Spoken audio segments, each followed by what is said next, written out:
Hello, Yusek. Good morning po, Yusek. Good morning po, Sir Ted at Ma'am DJ. Opo. Good morning. Opo, salamat sa panahon. Yusek, ito pong mga balita ngayon na involved na naman ang ilang pong mga remnants ng Pogo. Opo, pati nga kidnapping nababalita na. Ano po ang inyong informasyon dito ho sa mga gumagawa nito ngayon doon sa mga guerrilla operations, patuloy ng pang-scam, pati nga itong kidnapping? Tama po yun, Sir Ted, kasi nung naiban po yung Pogo, ban po yan, marami pa pong naiwan dito at nagpaiwan. Actually, mga overstaying na po ito. Wala na po sila mga permit dito para magtrabaho. Hindi na po nagre-report yan sa Bureau of Immigration. At karamihan ho dyan talagang nagtatago na lang ho at gumagawa na lang ng mga illegal activities. Kasama na rin po yung mga pangingidnap kasi yung mga naiwan po dito, Manong Ted, mabigat man sabihin, pero yung iba po mga kriminal po sa mga kani-kanilang bansa, like every time pag nakakahuli po kami ng mga Pogo Hubs, sigurado po yan, may mga nakukuha po kaming wanted persons dun sa mga bansa nila. Minsan 5, minsan 6, minsan 11. So, yung mga gumagawa po, Manong Ted, ng mga kidnappings na yan, at yung mga patuloy na gumagawa ng mga scamming activities, yan po talagang nagstay na lang dito para gumawa na lang ho ng mga illegal activities. Yan po yung dapat hanapin po talaga natin. Opo. Paano ho ba dapat ang naging sistema, Yusek, nung nagbigay na po ng deadline, di ba?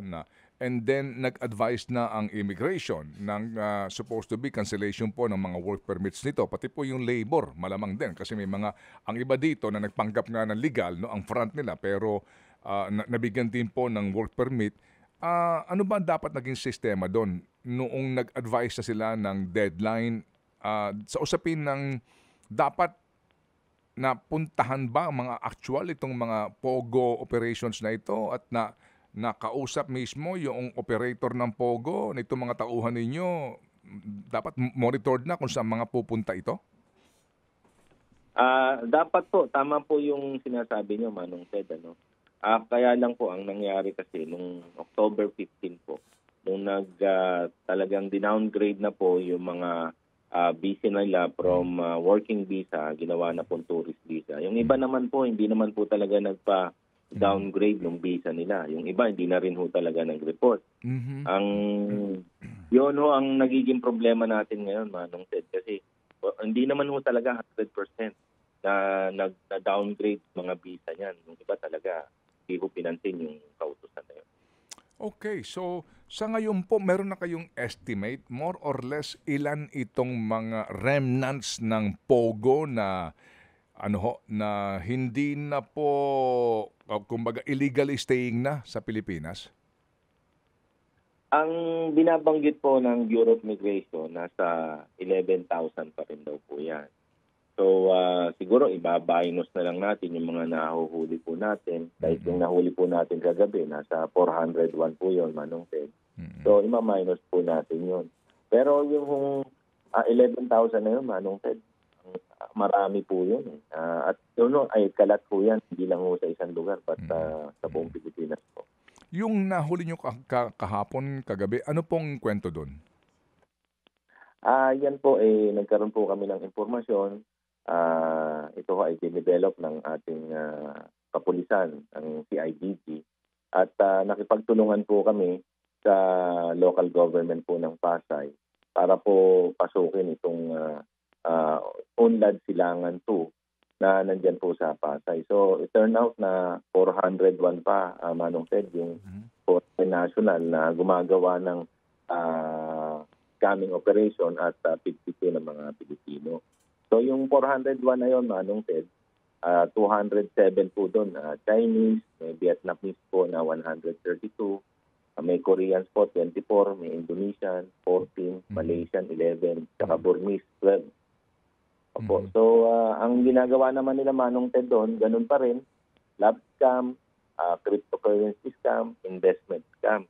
So obvious po doon sa mga computer monitors po nila nung pinasok po namin. Saang lugar ito, sir? At condo ba ito? Sa building ba ito? Stand-alone ba ito? Ano ho ang inyong description? Isang building po yan, Manong Ted, no? Bali, 7th floors po yan. Mm. Yung 6 na palapag po doon, yun po yung ginagamit nila na scamming operations nila, yung 6 na palapag po doon. Ah, So, doon ho sila nagsasama-sama. Opo. as in nasa isang building pa rin? Opo, isang building po yan, Manong Ted. Yung basement po, saka yung parking po nila, Manong Ted, doon po nakalagay yung mga sasakyan po nila. Kasi hatid sundo ito, Manong Ted, ano? Yung mga workers dito, hindi po sila natutulog doon, but sila po ay hatid sundo ng mga vans na nandun sa ilalim. Sino ang big boss? Meron po kami nakuha 4 na big boss, Manong Ted. At yung doon, pinagdududahan po namin na siya po ay yung isang big boss dito po sa Porac, Pampanga Pogo Hub na niraid po natin nung nakaraang taon. So yung big boss na to, Chinese po ito, doon din siya galing sa operasyon sa Porac? Opo, tama po yun, Manong Ted. Nasaan siya ngayon, itong big boss na to? Nandun po ngayon sa sa facility, sa PAOK facility po, dito po sa Pasay. Opo. So ilan sila? Ilan ang actual na boss na inyo pong nakasama doon sa nahuli? Bali, 4 po yung nakita namin initially, but we're looking at more kasi po yung ibang mga workers po talagang tinuturo naman po nila yung mga boss nila once na nagkaroon na po ng investigation. Okay, kapag ganito na parang ano ho ito, no? Wala pa rin takot kasi buong building, tapos may mga van na naghahakot ng mga kawani nila. So apparently meron ba itong protector pa rin? Yun rin ang tinitingnan natin, Manong Ted, ano? Kasi hindi lang ito first time na ni-raid at pinuntahan. Actually, sa pinto nga nito, Manong Ted, nandun pa yung closure order na pinalabas ng PAGCOR at yung cease and desist order po na nilagay na rin po ng Pasay City Government. So, despite those things na ginawa sa kanila, pinasara na sila, tinanggalan na sila ng permit, nag-insist pa rin sila na mag-work. So, bakit ganun kalakas ang loob ito, mga Manong Ted? Kaya, yun po yung tapos nandun pa rin po sila sa sentro ng business district, sa mga business district dito po sa Metro Manila. Ito ba yung dati nyo ng sinalakay na merong torture chamber, Yusek? Iba ito? Hindi po ito kasama doon sa mga hinuli po at ni-raid ng PAOK. But kasi meron na, pinasara na po ito So definitely na-raid na po ito. Hindi ko lang alam kung sino po yun. Okay. So hindi ito na-operate ng PAOK dati, pero meron na siyang closure order from PAGCOR and LGU? Apo, tama po yan. Okay. So sir, pag ganyan na may nahuling boss, under the existing rules ninyo, ilang oras nyo lang sila pwedeng hawakan o dahil sila dayuhan, may karapatan ng Estado to hold them nang walang piyansa? Opo, kasi itong mga to, wala hong mga pinapakitang dokumento, Manong Ted, as of last night. Wala ho silang working permit na pinakita. Even yung pagre-report mo nila sa Bureau of Migration, wala po silang pinapakita. So, we deem them na parang undesirable alien po ang stay nila rito. So, sila po ay subject for deportation. Not unless, Manong Ted, na talagang ituturo sila ng mga ibang workers doon na sila po yung nagpapatakbo, then mapapailan po natin sila o arrestuhin po natin sila sa pagiging involved po sa qualified trafficking. Opo. Yung bang boss na nahuli dito na galing ng Porac, yung ba si Liu Dong? Hindi ko pa po alam yung totoo niyang pangalan. Pero yan po yung initial na pangalan na nakalutang, Manong Ted. But siyempre po, hintayin po namin, Manong Ted, yung confirmation ng Chinese Embassy and yung confirmation po ng DFA natin. Opo. May mga passport sila na hawak ng mahuli po? Wala po kaming makita not unless na maglalabas na naman po yung mga lawyers na pupunta po sa amin. And ito hong pag-raid ninyo dahil sa tip lang po ito o kayo mismo nang tumrabaho po sa informasyon dito? Ano po ito, may informasyon po kami nakuha and then kasama po namin dito yung CIDG and nung nagkaroon po kami ng case conference kung paano po ito papasukin, in-involve po namin at sinama po namin yung local government. Opo. Sige. So, inaasahan po natin, hindi pa, ano ho ito? Tuloy-tuloy po, Yusek, na inyong operasyon. Opo, yun lang nga ho, talagang masyado pong mabigat dahil talagang napakarami, Manong Ted. Alam mo naman po, Sir Ted, yung number po ng PAOK saka yung mga ginagamit po namin tao, hindi po ganun karami. That's why we need the support ng local government and yung other law enforcement agencies. Makatulong kaya ang reward system dito, Yusek, kung kung may panggagalingan lang ng pondo ang gobyerno o sa office ni Secretary Bersamin kasi siya ang inyong pinaka-head of agency na sa sino mo makapagtuturo ng ganito mga pogo ha, baka pwedeng may mga magkanulo sa kanila dahil sa pera. Meron naman po tayong binibigay kahit paano, Manong Ted, na reward doon sa mga nagbibigay po ng informasyon. At yung, especially yung mga, Manong Ted, yung mga tumatayong witnesses na talagang, kasi mabigat din po sa kanila yan. Lalo na po yung tuturo nila at ibabaon nila yung isang kasamahan nila o yung boss nila. Sige po. May tanong lang po pahabol si Chacha. Yes po. Yusek, sinasabi po ni Senator Risa Ontiveros na sa ngayon may bago na daw po na pamamaraan na ginagawa itong mga naiwang illegal POGO workers dito para makapag-recruit ng mga magiging scam workers nila?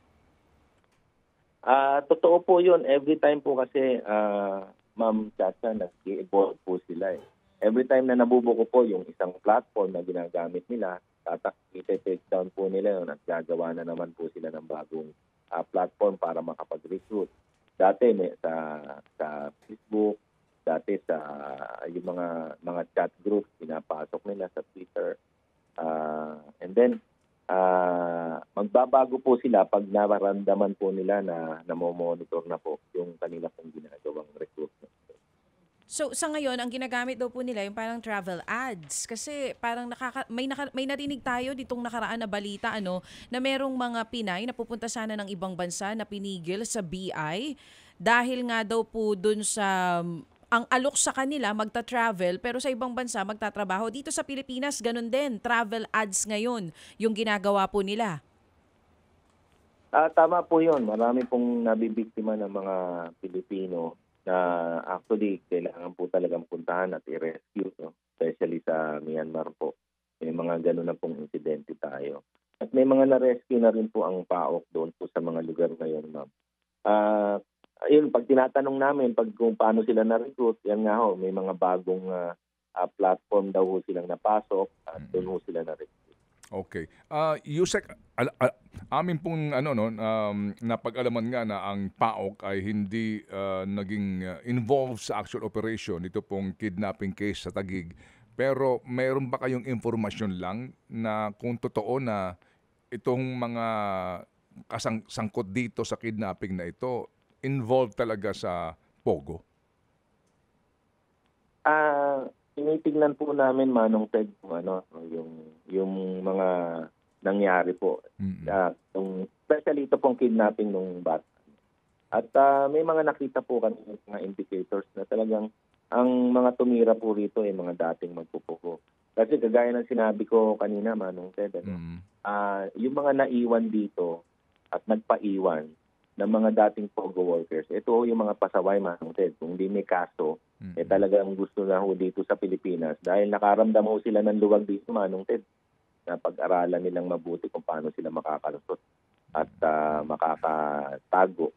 So yun ho yung pakiramdam nila rito kaya parang nagkaroon sila ng playground dito, Manong Ted. Kaya yung mga naiwan na yan, nag-stay na rito para gumawa na lang talaga ng krimen. Opo. Sige po. So mabuti po na lamang at hindi kayo napapagod, Yusek, dito po sa paghahabol sa mga taong ito. Tuloy po ang inyong pong kampanya. Salamat na marami po sa informasyon, Yusek. Thank you rin po, Manong Ted at Ma'am DJ. Opo. Mabuhay po ang PAOK. Thank you. Si Undersecretary Gilbert Cruz ng Presidential Anti-Organized Crime Commission.